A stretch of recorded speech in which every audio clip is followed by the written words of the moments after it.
Hi everyone, welcome back to my channel. আমি রিয়াঙ্কা নিয়ে চলে এসেছি আরও একটি নতুন ভিডিও নিয়ে। তো সোশ্যাল মিডিয়ায় যত দেখছি মানে কিছু কিছু ঘটনা দেখছি যেগুলো বিশ্বাস করার মতোই নয়। সেগুলো ঘটনাগুলো ঘটবে কি বিশ্বাসই করা যায় না। এই যেমন অভিনেতা চঞ্চল চৌধুরী বলেছেন নাকি যে সুস্মিতাকে সে বিয়ে করতে রাজি আছে, বিয়ে করতে চায়, এটা যেমন একটা। তারপরে অভিনেতা দীপজল বলছেন যে পলাশের মেয়েকে আমি নেব, যেখানে সুস্মিতা প্রেগনেন্ট কিনা সেটাই এখনও কনফার্ম হওয়া যায়নি, কারণ সুস্মিতা সেরকমভাবে কারোর কাছে প্রকাশ করেনি হ্যাঁ আদৌ সে প্রেগনেন্ট কিনা। সেখানে দীপজল বলছে আমি পলাশের মেয়েকে আমি নেব। তারপরে মেজো ভাই, ওই পলাশের মেজো ভাই নন্দলাল সাহা, ও বলছে যে আমি বৌদিকে আমি বিয়ে করতে চাই। অলরেডি সে ম্যারিড, তাও বলছে মেজো বৌদিকে আমি বিয়ে করতে চাই, মেজো ভাই বলেছে। তো এগুলো কি আদৌ বিশ্বাস করার মতো ঘটনা? তো তোমরাই বলো। আর আরেকজন তো আরেকটা জায়গায় দেখলাম যে বর হিসেবে একজন বয়স্ক মানুষ আর বউ হিসেবে সুস্মিতা, এরকম একটা ফটো দিয়ে আর কি ভিডিও বানিয়েছে। তো এগুলোর খুব দরকার আছে কি? মানে সুস্মিতার মানে যার গেছে তার গেছে, তার 1 মাস হলো, মাত্র 1 মাস হলো এই সবে তার স্বামী মারা গেছে। এক্ষুনি তার মানে তার পক্ষে বিয়ে করা অসম্ভব, যে কোনো মেয়ের পক্ষে অসম্ভব। সুস্মিতা এত তার স্বামীকে ভালোবাসতো। হ্যাঁ হতে পারে তাদের মা বউয়ের মধ্যে যে মানে ডিপ্রেশনে পলাশ সাহা মারা গেছে, তার সুস্মিতা অনেক মানে কষ্ট পেয়েছে, শ্বশুরবাড়িতে গিয়ে অনেক কষ্ট সহ্য করেছে, অনেক কিছু মানে শারীরিক অত্যাচার মানসিক অত্যাচারের শিকার হয়েছে। কিন্তু তাও সে তো পলাশ সাহাকে তো ভালোবাসতো, যত হলো পলাশ সাহা তার হাজব্যান্ড। তো এত তাড়াতাড়ি কি তাকে ভুলিয়ে তার এইভাবে কি সেটেল হওয়াটা সম্ভব না, কোনোভাবেই সম্ভব না। আর সে এখনও মানসিকভাবে ক্ষতিগ্রস্ত, এখনও সে মেন্টালি ক্ষতিগ্রস্ত। এই সবে হসপিটাল থেকে বেরিয়ে এসেছে, তো এখনও সে তো পুরোপুরি সুস্থই নয়। তো তার পক্ষে এরকম তো নতুন জীবনের দিকে এগিয়ে যাওয়া তো পসিবল না, একদমই পসিবল না।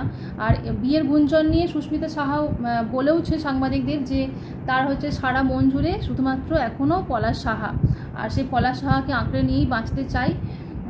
আর সে যদি ভবিষ্যতে তার জীবনে সেটেল হয় তো সেটা তো খুব ভালো কথা, সেটা তো আমরাও চাই, যারা ওয়েল উইসার সুস্মিতার যারা আমরা ভালো চাই তারা তো সেটা এক্সপেক্ট করবো না যে ওর তো অনেক বয়স কম, 20 বছর, মাত্র 20 বছর বয়স। তো এত তাড়াতাড়ি একজনকে ভালোবেসে তাকে কেন্দ্র করে তার সারা জীবনটা তো কাটতে পারে না। আমরা তো অবশ্যই চাইবো নিশ্চয়ই যে সে ভবিষ্যতে সেটেল হোক, একটা ভালো সুন্দর একটা সুস্থ জীবন পাক, এরকম যেন পরিস্থিতির শিকার যেন সে না হয়। কিন্তু তাও এত তাড়াতাড়ি তো কারোর পক্ষে পসিবল না একটা বিয়ের বেরিতে বসা আবার নতুন করে।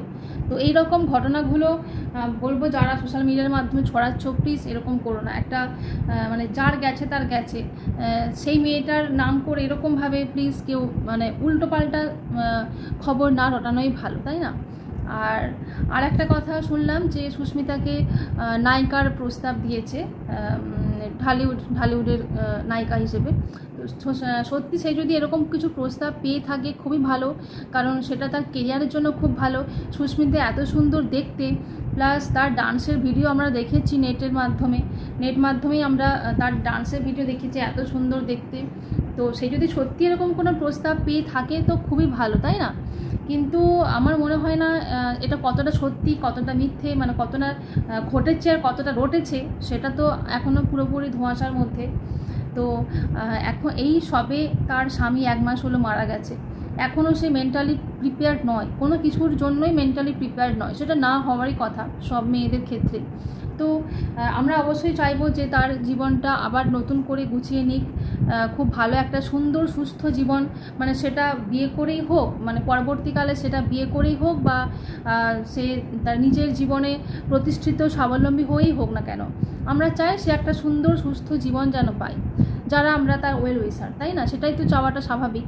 তো আমার মতামতটা তো তোমাদের সাথে শেয়ার করলাম। তোমাদের কি মনে হয় যে এই যে একজন বলছে তার পলাশের মেয়েকে আমি নেব, আর একজন চঞ্চল চৌধুরী বলছেন আমি তাকে বিয়ে করতে চাই, আবার একজন বয়স্ক মানুষকে তার মানে বর হিসেবে আর সুস্মিতাকে বউ হিসেবে একদম পুরো ফটো তুলে আর কি এরকমভাবে নেটের মাধ্যমে প্রকাশ করেছে।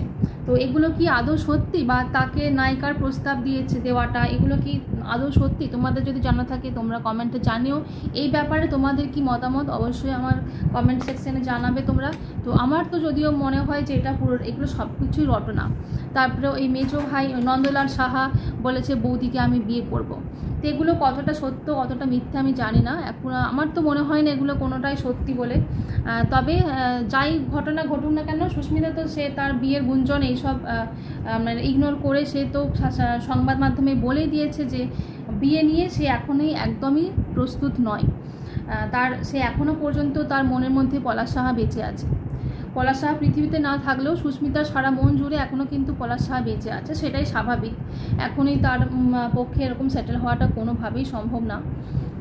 তো এটাই তোমাদের সাথে শেয়ার করার ছিল যে এই সব ঘটনা যেগুলো মানে ঘটেনি, এই ধরনের এগুলো না রটানোই ভালো, তাই না? সুস্মিতার কথা ভাবলে খুব কষ্ট হয় যে হ্যাঁ হয়তো মায়েরও বেশি দোষ ছিল, হয়তো সুস্মিতারও কিছু হয়তো দোষ থাকলেও থাকতে পারে, কারণ এক হাতে ওর তালি বাজে না। কিন্তু সে কতটা আর সহ্য করবে বলো? সহ্য করার মতন নয়, কারণ তার শাশুড়ি যেরকম ছিল, মানে তার হাজব্যান্ড ওয়াইফের মধ্যে একদম পুরো মানে গার্ড হয়ে যেভাবে ছিল, কোনো মেয়ের পক্ষেই সম্ভব না। সে কত সহ্য করে, প্রথম তো সহ্য করেছিল।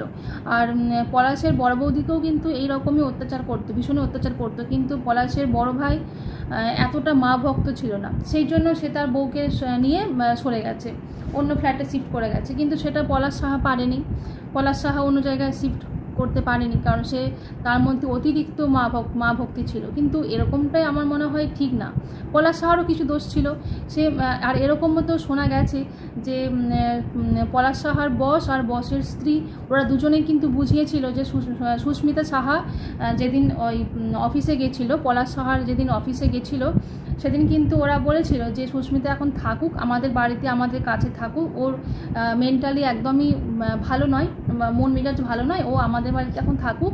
তুমি তোমার বাড়ি গিয়ে মাকে বোঝাও যে আমি তো ওকে বিয়ে করেছি, আমি অন্য বাড়ির একটা মেয়েকে বিয়ে করেছি, ওর দায়িত্ব আমার উপর, ওকে ভালো রাখার দায়িত্বটাও আমার, তুমি মাকে বোঝাও। তখন পলাশ সাহা বলেছিল না না এসব বুঝিয়ে কোনো লাভ নেই, আমার মা তো সুস্মিতাকে পছন্দই করে না, আমার মা চায় যে আমাদের ডিভোর্স হয়ে যাক। মানে ও হচ্ছে মায়ের এগেনস্টে কোনো কিছুই বলতে চায়নি। কিন্তু এইগুলো মানে সে হচ্ছে সকালবেলা, তার তো অসুবিধা হচ্ছে না, সে সকালবেলা চলে যাচ্ছে অফিস, রাতে ফিরছে, তার থেকেও কিন্তু সুস্মিতাকে মানে দিনের পর দিন মেন্টালি যে টর্চার করা হয়েছে সেগুলো মানে সহ্য করার মতো নয়। আর সেখানে যদি সুস্মিতা যদি 10 দিনের 1 দিন 10 দিন সহ্য করতে করতে একদিন যদি মুখ খোলে, সেটা তো মুখ খুলতে বাধ্য, মুখ খুলতেই হবে, সব মেয়েরা এরকম পারবে না, এরকম সহ্য করা সম্ভবই নয়। তো এতটা ধৈর্য শক্তি সহ্য শক্তি কারোরই থাকবে না। 10 দিন বললো ঠিক আছে, but regular day by day যদি তাকে মেন্টালি টর্চার করা হয়, ফিজিক্যালি টর্চার করা হয়, সেই মেয়েটা কত সহ্য করবে?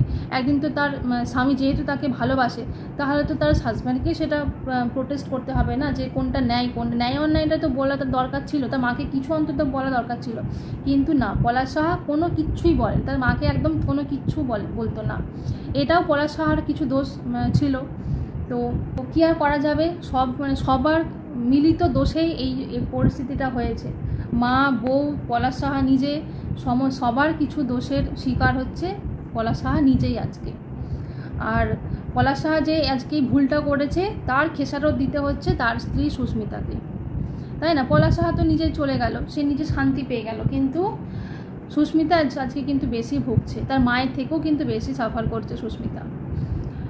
তো আমরা তো চাইবো অবশ্যই যে সুস্মিতা যেন একটা ভালো জীবন পাক ভবিষ্যতে, এখনই না, এখনই কোনোভাবেই সম্ভব না তার পক্ষে, মানে নিজের কেরিয়ার নিয়ে ভাবাই হোক বা অন্য কারোর সাথে জীবনে সেটেল হওয়াই বলো, কোনোটাই পসিবল না। আগে নিজেকে ওভারকাম করুক, এই কঠিন পরিস্থিতি থেকে নিজেকে বেরিয়ে আনুক আগে, তারপর আমরা অবশ্যই চাইবো যে তার জীবনটা একদিন যেন একটা সুন্দর সুস্থ জীবন যেন সে পায়, তাই না? তোমরা কি বলো?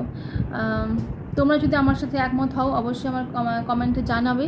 আর এরকম নিত্য নতুন আপডেট পেতে অবশ্যই আমার চ্যানেলটি সাবস্ক্রাইব করে রেখে দেবে। আমি যদি কোনো খবর পাই অবশ্যই তোমাদের সাথে শেয়ার করার চেষ্টা করব।